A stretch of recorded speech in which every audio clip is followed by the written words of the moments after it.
रहमान बिस्मिल्लाहिर्रहमानिर्रहीम। नाज़रीन मैं मुजाहिद शाकिर सरगाड़ा। नाज़रीन असी आज इस दौलत शाह जेड़ा गुजरात वाले उन्हां दा एक जेड़ा बंदा इत्थे आया साडे इलाके दे विच ए जेड़ा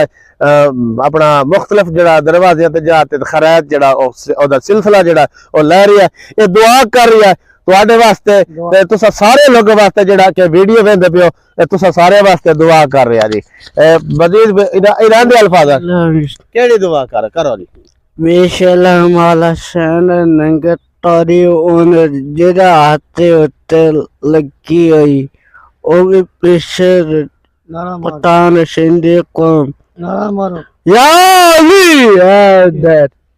आज आ देख सकते हो तुसी कि किस तरह दुआ करन ते किस तरह जेड़ा नारा मारन ते तुसी जेड़ा इलाके वास्ते दुआ करन दे पियो की दुआ करे सो अल्लाह ने बाला जमाल मुतान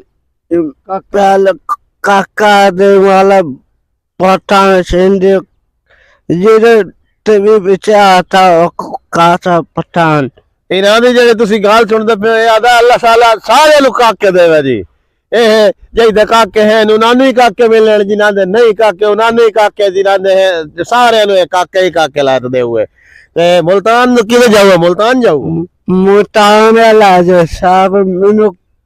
काच बिल्कुल तुसी इस दी गल सुनी ए इनां दा जेड़ा ख्वाहिश है कि इनां नु कोई बंदा कार ते जेड़ा ओ मुल्तान लैत जावे इन्हां दी मुल्तान जावन दी बड़ी जेड़ी ख्वाहिश है ए पूरी हो जेड़ी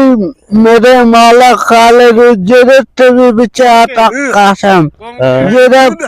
पोता आशरे या ताते मार गया पिछा पिंडी इस्लामाबाद जेड़ा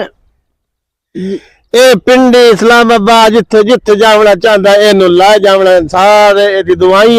कि मैनू पिंडी इस्लामाबाद मुल्तान सारे दी सैर करना चाहता है ते कोई है बंदा ऐसा जेड़ा इनू सैर करावे पिंडी इस्लामाबाद पूरे इलाके दी।